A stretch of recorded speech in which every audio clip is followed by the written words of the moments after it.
Okay, so we know that as our students move up through key stages, we've got these key transition periods. There's a shift in key stage 2 from learning to read to then reading to learn. And we know that there hopefully is a balance between informational text and fiction text-based texts.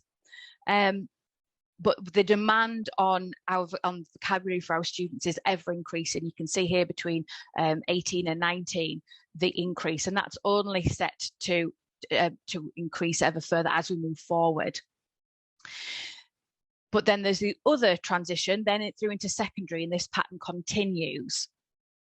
So we've now got the shift in pretty much everything. All texts that our students will be encountering are mainly informational texts, and we've got between 3 to 4 times the amount of words being required of our students.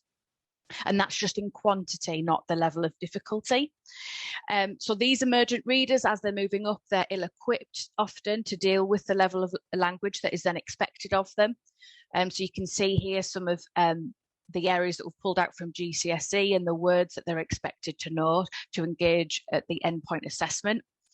It comes to no surprise that in language from the arts, such as English, etc., that there would be a high demand on our students and the vocabulary, but also in maths and science, we see this, that it's not just the arts, but there's an importance of literacy in all of our text-heavy curriculum content areas.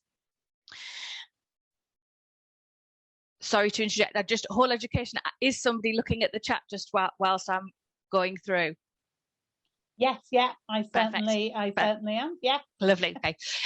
So what we need for our students, as when they're in secondary at the endpoint assessments across all the subject areas, we've got this colossal kind of insurmountable figure of about 80,000 words that our students are expected to engage with in order to perform successfully.